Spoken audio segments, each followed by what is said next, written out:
Hi hello dears, welcome back to our channel. അപ്പോൾ guys, മോക്ക് പൊതിച്ചോറ് വേണമെന്നും ബഹളം കേട്ടോ. അങ്ങനെ ചോറ്, മുട്ട പൊരിച്ചത്, നമ്മുടെ മാങ്ങ അച്ചാറ്, പിന്നെ നമ്മുടെ കായും ഉള്ളിയും കൂടി ഇട്ട തോരൻ, പിന്നെ മീൻ പൊരിച്ചത്, കൊഴിയാളയാണ് കേട്ടോ പൊരിച്ചത്.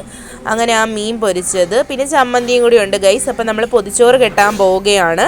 അപ്പം നമ്മൾ അതിന് വേണ്ടിയിട്ടുള്ള സാധനങ്ങളെല്ലാം സെറ്റ് ചെയ്ത് വെച്ചു. നമ്മൾ ചോറിട്ടു കേട്ടോ. ചോറ് ഇലക്കകത്ത് ഇല വെട്ടി വാട്ടിയിട്ട് ചോറിട്ടു. അതിനുശേഷം നമ്മൾ അതിൻ്റെ അകത്ത് മാങ്ങ അച്ചാറാണ് കേട്ടോ വയ്ക്കുന്നത്. മാങ്ങ അച്ചാർ, നല്ല മാങ്ങ അച്ചാർ വെച്ച് കേട്ടോ. അവൾക്കാണെങ്കിൽ ഫ്രണ്ട്സിന് കൂടി കൊടുക്കുന്നതിനെ കൊണ്ട് വന്നതെന്ന് പറയുകയാണ് തോനെയും വേണമെന്ന്. പിന്നെ നമ്മൾ തോരനാണ് കേട്ടോ വെക്കുന്നത്. കായും ഉള്ളിയൊക്കെ ഇട്ട തോരനാണ് വെക്കുന്നത്. പിന്നെ അതിനുശേഷം നമുക്ക് ഒഴിച്ചുവിടാനാവാത്തൊരു സാധനമാണ് മീൻ പൊരിച്ചത്. പൊതിച്ചോറിൽ മീൻ ഒരെണ്ണം പൊരിച്ചത് വെച്ചു. പിന്നെ ചമ്മന്തി, നല്ല ഇണക്ക് തേങ്ങയൊക്കെ അരച്ച് ചമ്മന്തി വെച്ചു ഗൈസ്. പിന്നെ നമ്മൾ പ്ലെയിൻ ആയിട്ടാണ് കേട്ടോ ഒരു മുട്ട പൊരിച്ചതും കൂടി വെക്കുകയാണ്. അപ്പം നമ്മുടെ പൊതിച്ചോറിനുള്ള എല്ലാ സാധനങ്ങളും സെറ്റായി.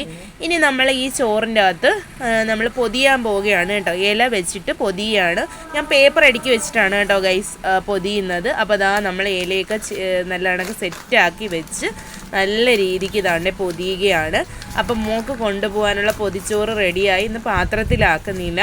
അങ്ങനെ അതെല്ലാം സെറ്റാക്കി വെച്ചു ഗൈസ്. ഇതിനി കുറേ സമയം കഴിയുമ്പോൾ എടുക്കുമ്പോൾ എന്ത് മണമാണെന്നറിയാമോ? ഭയങ്കര ടേസ്റ്റുമാണ് ആ ചമ്മന്തിയുടെയൊക്കെ. അപ്പോൾ നെക്സ്റ്റ് ഒരു വീഡിയോ ആയിട്ട് കാണാം. Tata bye bye.